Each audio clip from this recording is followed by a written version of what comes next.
There's a colored balcony that runs along 3 walls of the courtroom, like a second-story veranda. The jury sits to the left under long windows. The circuit selector her another man. Atticus and Tom Robinson sit at tables with their backs to Jim and Scout, just inside the railing that divides the spectators from the court. The witnesses sit on chairs. Their backs are to Jim and Scout. Judge Taylor sits on the bench. The witness sits to the right of Judge Taylor.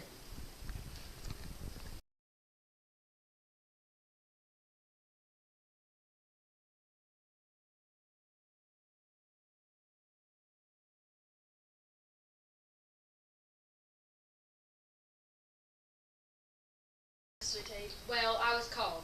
Could you say it to the jury, Mr. Tate? Thank you. Who called you? I was fetched by Bob.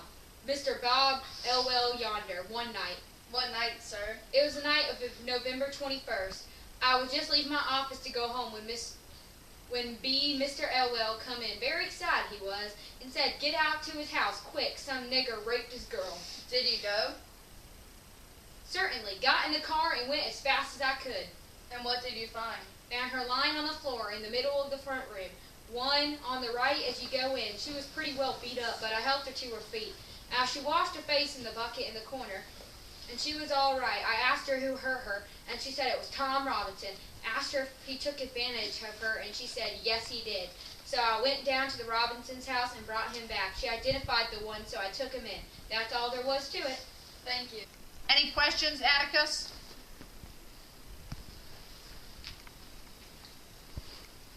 Did you call a doctor? No, sir. Didn't call a doctor? No, sir. Why not? Well, I can tell you why I didn't. It wasn't necessary. Mr. Finch, she was mighty banged up. Something happened. It was obvious. But you didn't call a doctor.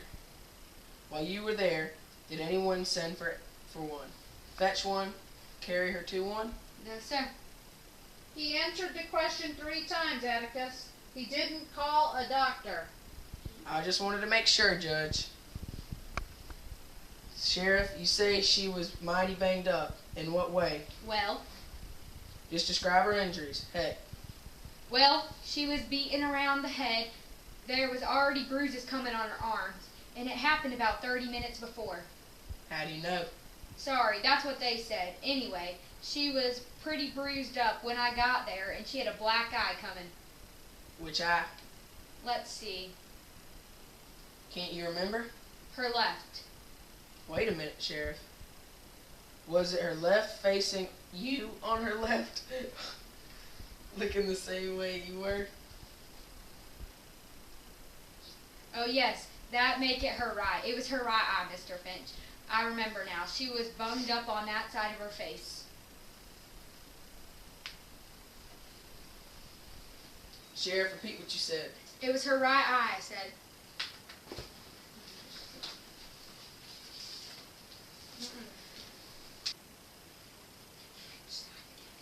Which side again, Heck? The right side, Mr. Finch, but she had more bruises. You want to hear about them? Yes. What were her other injuries? Her arms were bruised, and she showed me her neck.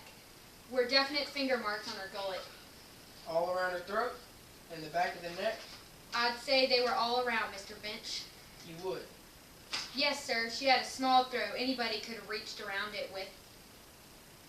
Just answer the question. Yes or no, please, Sheriff. Robert E. Lee Ewell.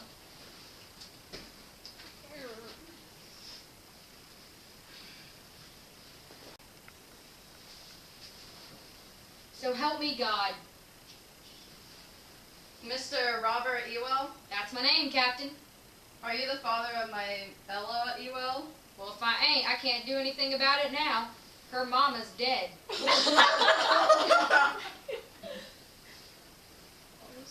Are you the father of Mayella Ewell? Yes, sir. Is this the first time you've been in court? I don't recall ever seeing you here. Well, let's get something straight. There'll be no more audible, obscene speculations on any subject from anybody in this courtroom as long as I'm sitting here. Do you understand? All right, Mr. Gilmer. Thank you, sir. Mr. Ewell, would you tell us in your own words what happened on the evening of November 21st, please?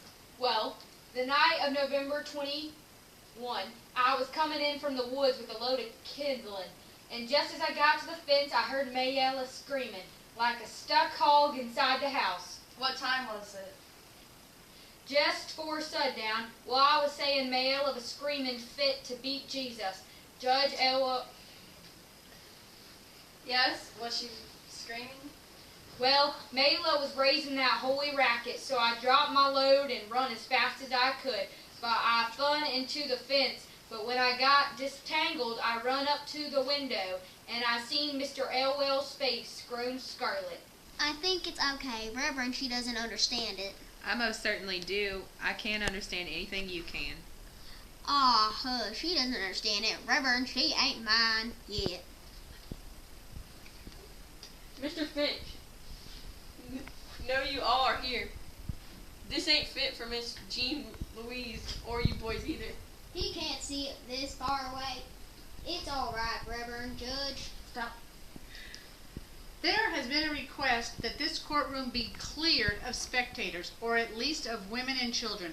A request that will be denied for the time being. People generally see what they look for and hear what they listen for, and they have the right to subject their children to it. But I can assure you of one thing. You will receive what you see and hear in silence, or you will leave this courtroom. But you won't leave it until the whole boiling lot of you come before me on contempt charges. Mr. Ewell, you will keep your testimony within the confines of Christian English usage, if that is possible. Proceed, Mr. Glimmer. Okay, go. Mr. Ewell, did you see the defendant having sexual intercourse with your daughter? Yes, I did. You say you were at the window? Yes, sir. How far is it from the ground? About 3 foot. Did you have a clear view of the room? Yes, sir. How did the room look? Well, it was all slung about like there was a fight. What did you do when you saw the defendant? Well, I ran around the house to get in, but he run out front door just ahead of me. I saw who he was, all right. I was too distracted about Mayela to run after. I ran in the house, and she was lying on the floor squalling. Then what did you do? Well, I run for Tate quick as I could. I knowed who he was, all right. Lived down yonder in the nigger nest. Passed the house every day. Judge, I've asked for this county for 15 years to clean out that nest down yonder. They're dangerous to live around. Thank you, Mr. Ewell. Just a minute, sir. Could I ask you a question or two? Mr. Ewell, folks, we're doing a lot of running that night. Let's see. You say you ran to the house, you ran to the window, you ran inside, you ran to Mayella, and ran for Tate. Did you, during all this running, run for a doctor? Wasn't no need to. I see what happened. But there was one thing I don't understand. Weren't you concerned with Mayella's condition? I most positively was. I seen who done it. No, I mean her physical condition. Did you not think the nature of her injuries warranted immediate medical attention? What? Don't you think she should have had a doctor immediately? I never thought of it. I never called a doctor before. Besides, it would have cost me $5, that's all. Not quite, Mr. Ewell. You heard the sheriff's testimony, didn't you? How's that? You were in the courtroom when Mr. Tate was on the stand, weren't you? You heard everything he said, didn't you? Yes. Do you agree with his description of Mayella's injuries? How's that? Mr. Tate testified that her right eye was blackened and she was beaten around. Yeah, I hold with everything Tat said. You do? I just wanted to make sure. Would you please read Mr. Tate's testimony to the court again?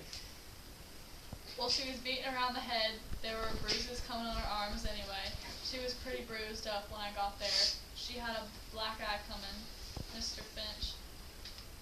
Was her left facing you or her left looking the same way you were? Mr. Tate. Oh yes, that'd make it her right.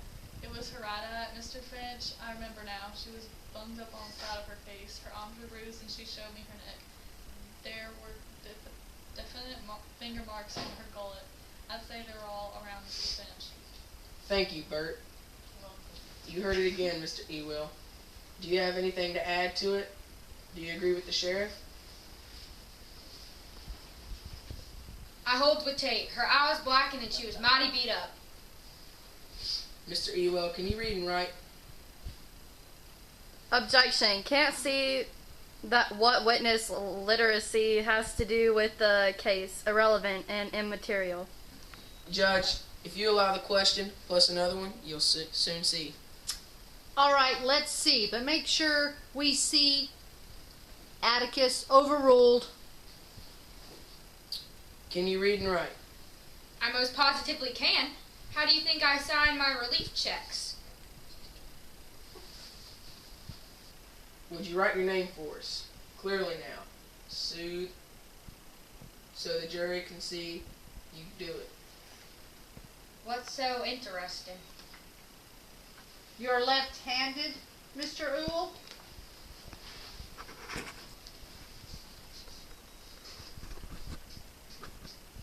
I certainly am.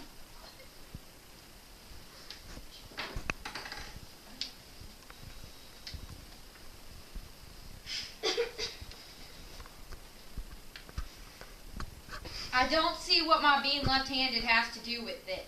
I'm a Christ-free man, and Atticus Finch is taking advantage of me. Thank you, Mr. Ewell. That would be all. About your writing with your left hand, are you ambidextrous, Mr. Ewell? I most positively am not. I can only use one hand, good as the other. Well, about Ewell.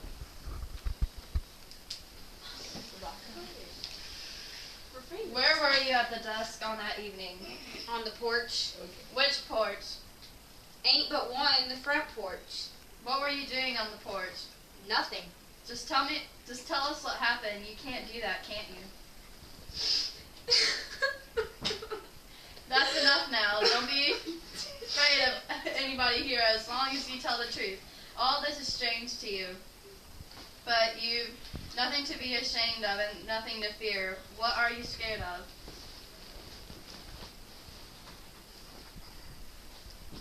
What was that? Him! Atticus! Mr. Finch? Don't want him doing me like he done Pop, trying to make him out left-handed. How old are you? 19 and a half.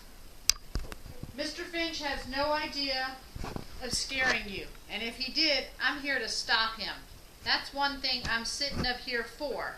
Now you're a big girl, so just sit up straight and tell us what happened to you. You can do that, can't you? Has she got no good sense? Well, sir, I was on the porch and he came along, and you see, there was this old sheriff robe in the yard. Papa brought it to chop for us kidlin'. Papa told me to do it while he was off in the woods, but I wasn't feeling strong enough then, so he came by. Who is he? Tom Robinson. I'll have to ask you to be more specific, please. The reporter can't put down gestures very well. Down yonder, Robinson. Then what happened? I said, come here, nigger, and bust up this chifferote for me. I got a nickel for you. He could have done it easy enough. He could have. So he could come in the yard, and I went in the house to get him in the nickel, and I turned around, and I knew it, he was on me. Just run up behind me, he did. He got me around the neck, cussing me and saying dirt, I-fon and hollering, but he had me round the neck. He hit me again. He chucked me on the floor and choked me and took advantage of me. Did you scream? Did you scream and fight back? Reckon I did. Hollered for all I was worth. Kicked and hollered loud as I could. Then what happened? I don't remember too good, but next thing I remember, Papa was in the room standing over me hollering, "Who done it? Who done it?" Then I sort of fainted, and the next thing I knew, Mr. Tate was pulling me up on the floor and leading me to the water bucket. You say you fought him off as hard as you could. Fought him tooth and nail? I most positively did. That's all for the time being, but you stay here. I expect Big Bad Mr. Finch has some questions to ask you. State will not prejudice the witness against counsel for the defense, at least not at this time. Miss Mayella, I won't try to scare you for a while. Not yet. Let's just get acquainted. How old are you? I said I was 19. Said it to the judge yonder. So you did, ma'am. You'll have to bear with me, Miss Mayella. I'm getting along and I can't remember as well as I used to. I might ask you things I've already said before, but you'll give me an answer, won't you? Won't give you an answer to a word you say as long as you keep mocking me. Ma'am? As long as you keep making fun of me. Mr. Finch is not making fun of you. What's the matter with you? As long as he keeps on calling me ma'am, I'm saying Miss Mayla, I don't have to take his sass. I ain't called upon to take it. That's just Mr. Finch's way. We've done business in this court for years and years, and Mr. Finch is always courteous to everybody. He's not trying to mock you. He's trying to be polite. That's just his way. Amicus, let's get on with these proceedings and let the record show that the witness has not been sassed. Her views to the contrary. You say you're 19. How many sisters and brothers have you? 7. You the oldest? Yes. How long has your mother been dead? Don't know. Long time. Did you ever go to school? Read and write. Good as Papa yonder. How long did you go to school? 2 year, 3 year. Don't know. Miss Mayella, how does your father provide for your family? We get relief checks. And the relief checks are enough to take care of the whole family? Well, no. We have to make do with what we can. The relief checks aren't very big. What does your father do after he receives a relief check? Sometimes he goes off in the swamp for several days, and when he comes home, he's sometimes sick. Do you think he uses the money from the relief checks to buy liquor? I don't know. Maybe. Burtis thinks maybe he does. Does it smell of liquor when he comes home? Yeah, but what if he does? What does your family do when the weather turns cold? Do you have enough to buy shoes and clothes? Well, the weather ain't often cold enough for us to need shoes, but when we do need them, we can make them from strips of all tires. They work great. That's very resourceful of you. Where do you get your water from?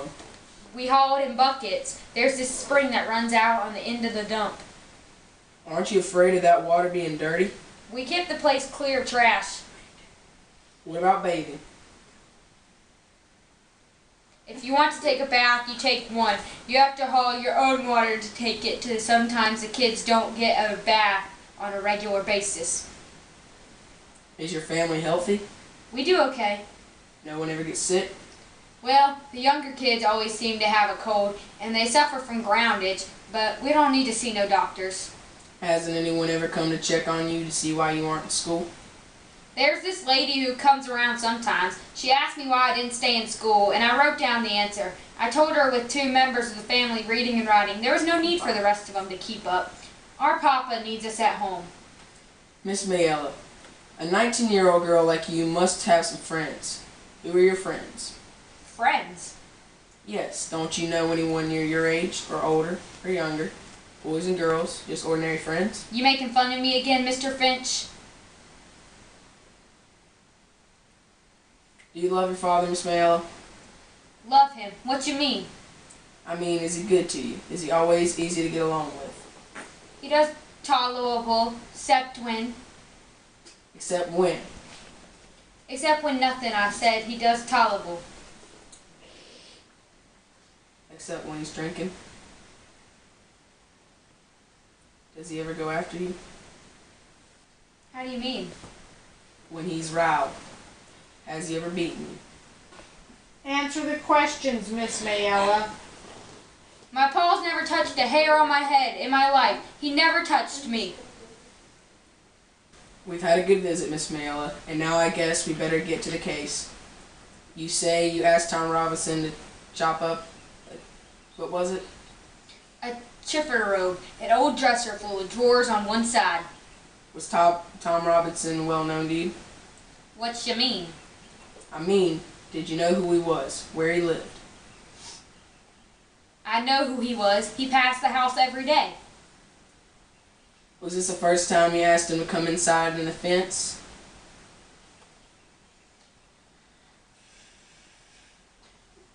Was? Yes, it was.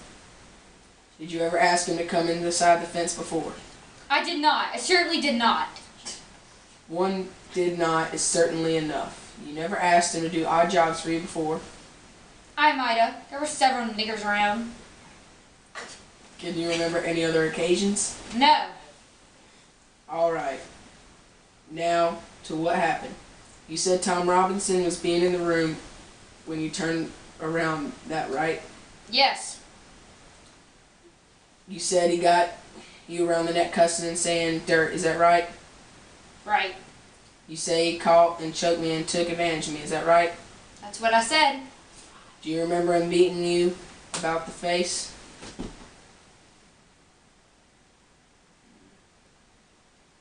You seemed sure enough that he choked you. All this time, you were fighting back, remember? You kicked and hollered loud as you could. Do you remember him beating you about the face? No, I don't recall if he hit me. I mean, yes, I do. He hit me. It's an easy question, Miss Mayella, so I'll try it again. Do you remember him beating you about the face? Do you remember him beating you about the face? No, I don't recollect it. I mean, yes, I do. He hit me. Was your last sentence your own answer? Huh? Yes, he hit me. I just don't remember. I just don't remember. It all happened so quick. Don't you cry, young woman. Let her cry if she wants to, Judge. We've got all the time in the world. I'll answer the questions you got. Get him up here and mock me, will you? I'll answer any question you got. That's fine. There are only a few more. Miss Mayella, not to be tedious, you testified that the defendant hit you, grabbed you around the neck, and choked you and took advantage of you. I want you to be sure that the right man, you identify the man who raped you? I will. That's him, round yonder. Is this the man that raped you? It most certainly is. How? I don't know how he done it, but he done it. I said it all happened so fast. Now let's consider this calmly. Now, Miss Mayella, you've testified that the defendant choked and beat you. You didn't say that he sneaked up behind you and knocked you cold, but you turned around and there he was. Do you wish to reconsider any of your testimony? You want me to say something that didn't happen? No, ma'am. I want you to say something that did happen. Tell us once more what happened. I told you what happened. You testified that you turned around and there he was. He choked. Yes. Then released your throat and hit you. I said he did. He blacked your left eye with his right fist. I ducked and it glanced. That's what it did. I ducked and it glanced off. You're suddenly becoming clear on this point. A while ago you couldn't remember too well, could you? I said he hit me. All right, he choked you, he hit you, and then he raped you. It most certainly is. You're a strong girl. What were you doing all this time? Just standing there? I told you. I hollered and kicked and fought. Why didn't you run? What were you doing all this time? You've got two good hands. Surely you must have hit Mr. Robinson. Wasn't the reacting to your fist fighting bad? How do you explain his being able to beat you and hold you at the same time when all he has got is one good arm? One question at a time, Atticus. Give the witness a chance to answer. All right. Why didn't you run? I tried to. Tried to. What kept you from it? He slung me down. That's what he did. He slung me down and got on top of me. You were screaming all this time? I certainly was. Then why didn't the other children hear you? Where were they? At the dump?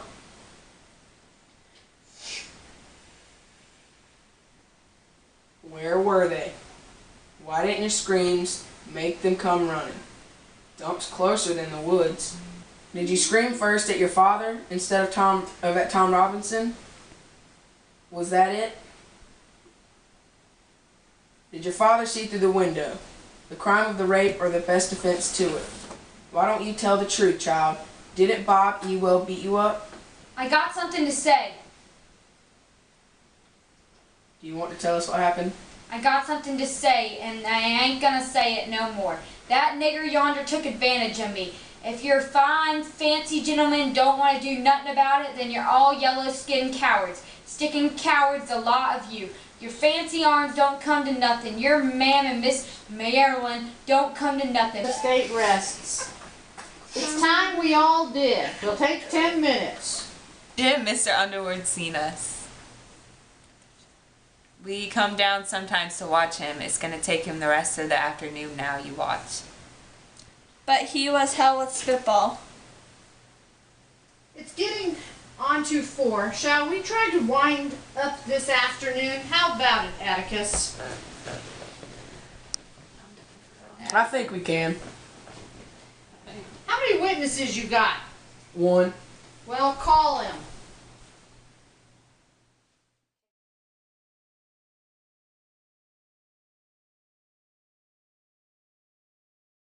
Scene 3, continuation of trial.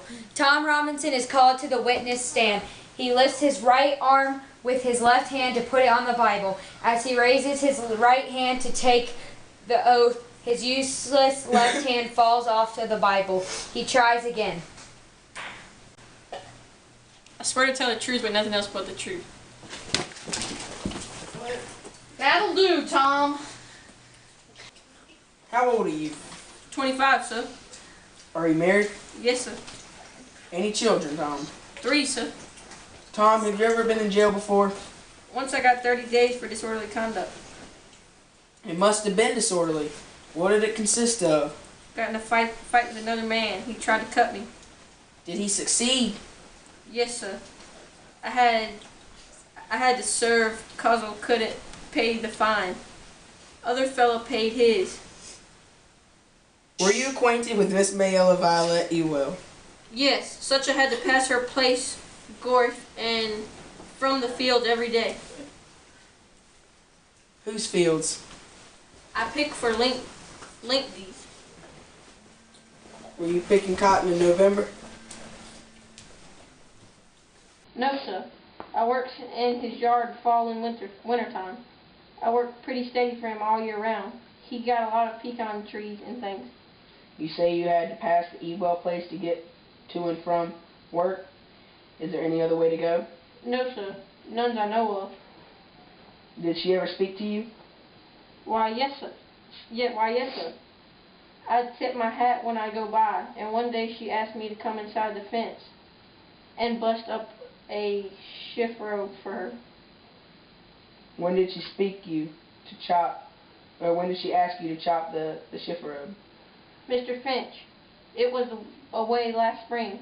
I remember it because I was chopping time and I had my hoe with me. I said I didn't have nothing but this hoe, but she had a hatchet.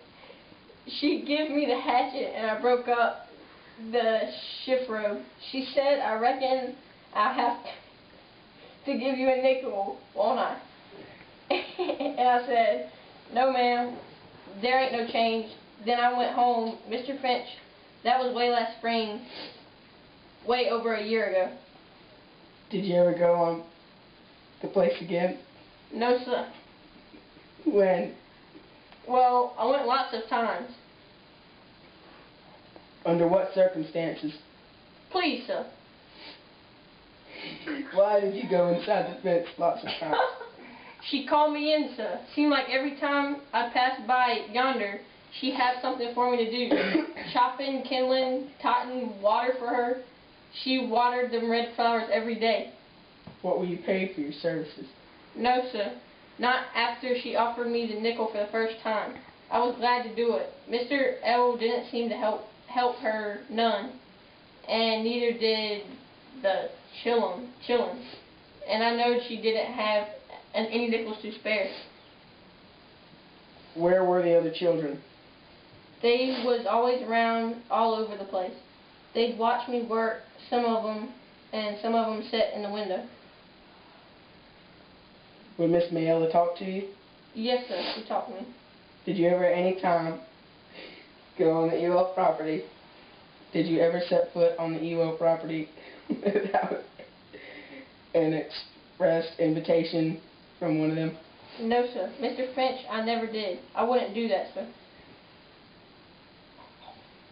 Mr. Finch, I was going home as usual that evening, and when I past the Ewell place, Miss Mela were on the porch like she said she were. It seemed really quiet, and I didn't quite know why. I was studying why, just passing by, when she says for me to come hither and help for a minute. Well, I went inside of the fence and looked around for some kindling to work on, but I didn't see none. And she says, "No, I got something for you to do in the house. The old door's off its hinges and fall's coming on pretty fast." I said, "You got a screwdriver, Miss Mela?" She said she sure had. Well, I went up the steps and she mentioned me to come inside, and I went in the front of the room and looked at the door. I said, "Miss Mela, this door look alright?" I pulled the door back in my face. Mr. Finch, I was wondering why it was so quiet like, and it come to me that there weren't a child on the place, not a one of them. And I said, "Miss Mela, where are the children?" I say, "Where are the chillin'?" And she says, she was laughing, sort of. She says they all gone get ice cream. She says, "Took me a slap year to save 7 nickels, but I done it. They all gone to town." What did you say then, Tom? I said something like, "Why, Miss Mela, that's right smart of you to treat 'em." I meant it was smart of her to save like this. What a nice treat for them. I understand you, Tom. Go on. Well, I said I best be going. I couldn't do nothing for her. And she says, yes. And I could ask her what. And she says, "Just step on that chair yonder and get that box from the top of the shift rope." Not the same shift rope you busted up? No, sir. Another one. Most all the tall trees as the room. So I done what she told me, and I was just reaching when the next thing I noticed, she grabbed me around the legs. She scared me so bad I hopped down and turned the chair over. That was the only furniture disturbed in that room, Mr. Finch, when I said it. I swear for God. What happened after you turned the chair over? What happened after that? Answer the question. Mr. Finch, I got down off of that chair and turned around, and she sort of jumped on me. Jumped on you? Violently? No, sir. She hugged me. She hugged me around the waist. She reached up and kissed me, side of the face. She says never kissed a grown man before, and she might as well kiss a nigger. She says what her papa do to her don't count. She says, "Kiss me back, nigger." I say, "Miss Mela, let me out of here," and tried to run, but she got her back to the door, and I had to push her. I didn't want to harm her. Mr. Finch and I say, "Let me pass," but when I say it, Mr. Ewell yonder hollered through the window. What did he say? Something not fit to say. Not fitting out for the folks, children, chillin' to hear. What did he say, Tom? You must tell the jury what he said. He says, "You got a goddamn whore. I'll kill you." Then what happened?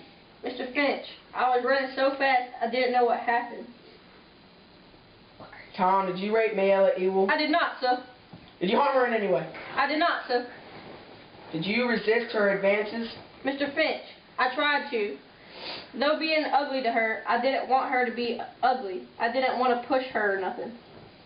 Tom, go back once more to Mr. Ewell. Did he say anything to you? Not anything, sir. He might have said something, but I weren't there. That'll do. What you did hear? Who was he talking to? Mr. Finch, he was talking and looking at Miss Mela. Then you ran. I sure did, sir. Why did you run? I was scared, sir. Why were you scared? Mr. Finch, if you was a nigger like me, you'd be scared too. I just want the whole lot of you to know one thing right now. That boy's worked for me for 8 years, and I ain't had a speck of trouble out of him. Not a speck. Shut your mouth, sir. Link Dees. If you have anything you want to say, you can say it under oath and at the proper time. But until then, you get out of this room. You hear me? I'll be damned if I'll listen to this case again. Bert, expunge everything you wrote down after Mr. Finch.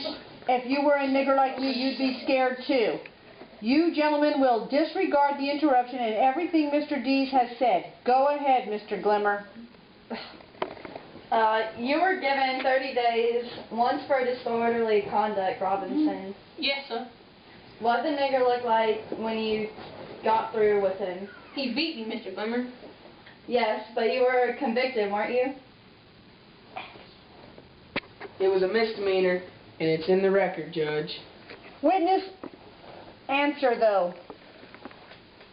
Yes, sir. I got 30 days. Robinson, you're pretty good at busting up chipper-robes and kindling with one hand, aren't you? Yes, sir. I reckon so. Strong enough to choke the breath out of a woman and sling her to the floor? I never done that, sir. But you were strong enough to. I reckon so, sir. Had your eye on her for a long time, hadn't you, boy? No, sir. I never looked at her. Then you were mighty polite to do all that chopping and hauling for her, weren't you, boy? I just was trying to help her out, sir. That was mighty generous of you. You had chores at home after your regular work, didn't you? Yes, sir. Why didn't you go do them instead of Miss Ewell's?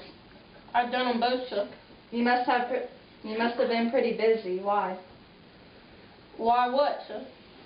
Why were you so anxious to do that woman's chores?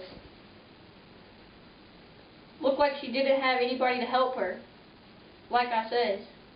With Mr. Ewell and 7 children on that place? Well, I said I looked at her and never helped her none. You did all this chopping and work from sheer goodness. I tried to help her, I says. You're a mighty good fellow, it seems. Did all this for 1 penny? I felt sorry for her. She seemed to try more of the rest of them. You felt sorry for her? You felt sorry for her? No, sir. Do you deny that you went home to the house? No, sir. She said she had something for me inside the house. She says she asked you to bust up a shipper robe, is that right? No, sir. It ain't. You say she's lying, boy? I didn't say she's lying, Mr. Glimmer. I say she's mistaken in her mind. She says she went into the house to get a nickel, is that right? She must be mistaken in her own mind. She says she turned around and you jumped her. She's mistaken in her own mind, sir. She said you ran up behind her and grabbed her around the neck, is that right? No, sir. She's mistaken in her mind. She says you fought her as hard as she could. She's mistaken in her mind, sir. She says she screamed. She's mistaken in her mind, sir. Didn't you want that nickel, boy? Sir, she didn't offer me no nickel. She's mistaken in her mind. She says you were cussing at her and calling her names, is that right?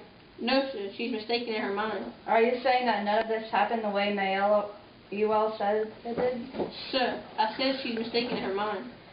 She says you used helping out as an excuse to beat her and take advantage of her. She's mistaken in her mind, Mr. Glimmer. Didn't Mr. Ewell run you off the place, boy? No, sir. I don't think he did. Don't think? What do you mean? I mean, I didn't stay long enough for him to run me off. You're very candid about this. Why did you run so fast? I says I was scared, sir. If you had a clear conscience, why were you scared? Like I said before, I weren't safe for any nigger to be in a fix like that. But you weren't in a fix. You testified that you were resisting Miss Mayella Ewell. Were you scared that she'd hurt you? You ran. A big buck like you? No, sir. I scared I'd be in court just like I am now. Scared of arrest? Scared you would have to face up to what you did? No, sir. Scared of have to face up to what I didn't do. Are you being impudent to me, boy? No, sir. I didn't go to be. Okay, come on, Dill. Aren't you feeling good? Anything happening, Scout? No, sir. Dill here. He's sick. Guys. It was just him. Okay. Okay, come on, Dill. Aren't you feeling good? Anything happening, Scout? No, sir. Dill's here. He's sick. It was just him I couldn't stand. Who, Tom? The old Mr. Gilmer doing him that way, talking so hateful to him. Dill, that's his job. Why, if we didn't have prosecutors, well, we couldn't have defense attorneys, I reckon. I know all that, Scout. It was the way he said it made me sick, plain sick. He was supposed to act that way, Dill. He was cross. He doesn't act that way when... Dill, those were his own witnesses. Well, Mr. Finch didn't act that way to Amelia and the old man Evo, when he cross-examined them. The way the man called him a boy all the time and sneered at him and looked around at the jury every time he answered. Well, Dill, after all, he's just a Negro. I don't care one speck. It ain't right. Somehow it ain't right to do them that way. Hasn't anybody got any business talking like that? It just makes me sick. That's just Glimmer's way, Dill. He does them all that way. You've never seen him get good and down on one yet. Why, well, today Mr. Glimmer seemed to me like he wasn't half trying. They do them all that way, most lawyers, I mean. Mr. Finch doesn't. He's not an example, Dill. He's the same in the courtroom as he is on the public street. That's not what I mean. I know what you mean, boy. You aren't thin to hide it. It just makes you sick, doesn't it? Come on around here, son. I got something else out of your stomach. Here, take a good sip, and I'll quieten you. Hee hee. Dill, you watch out now. Scout, there's nothing but Coca-Cola. You little folks won't tell me on now, will you? I'd ruin my reputation if you did. You mean that all you drink in that sack's Coca-Cola? Just plain Coca-Cola? Yes, ma'am. That's all I drink most of the time. Then you just pretend you're half... I beg your pardon, sir. I didn't mean to be. Do you do like you do? What? Oh, yes. You mean, why do I have to pretend? Well, it's simple. Some folks don't like the way I love now. I could say the hell with them. I don't care if they don't like it. I do say I don't care if they don't like it. Right enough. But I do say the hell with them, see? No, sir. I try to give them a reason, you see. It helps folks if they can latch onto a reason. Why I come to town, which is seldom. If I weave a little drink out of this sack, folks can say Dolphus Raymond and this clutches of whiskey. That's why he don't change his ways. He can't help himself. That's why he lives the way he does. That ain't honest, Mr. Raymond, making yourself out badder than you are. It ain't honest, but it's mighty helpful to some folks. Secretly, Miss Finch, I'm not much of a drinker, but if you could see, you see, they could never understand that I live like I do, because that's the way I want to live. Why are you telling us all this? Because you're children, you can understand it, and it's because I've heard that one. Things haven't caught up with that one's instinct yet.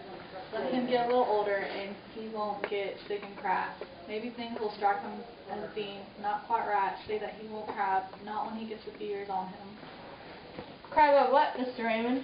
Cry about the simple hell people give other people, without even thinking. Cry about the hell white people give colored people, without even stopping to think they're people too. Atticus says cheating a colored man is 10 times worse than cheating a white man. Says it's the worst thing you can do. I don't reckon it's Miss Jean Louise. You don't know your pa is not a run-of-the-mill man. It takes a few years for that to sink in. You haven't seen enough of the world yet. You haven't even seen this town, but all you gotta do is step back inside the courthouse. Come on, Dill. You all right now? Yeah, glad it's a Mr. Raymond, and thanks for the drink. It's mighty settling. Shoot, we missed it. Atticus is halfway through his speech to the jury. Absence of any corroborative evidence. This man was indicted on capital charges and is now on trial for his life. The court found Todd Robinson guilty for murder. Atticus knew that he would never win this case, but he had to try. It was something he had to do. The court found Tom Robinson guilty, not because he was guilty, but because it was a black man's word against a white woman's word. So the racist in this community overveiled, and of course Tom Robinson was found guilty, even though most people do know that he was not guilty.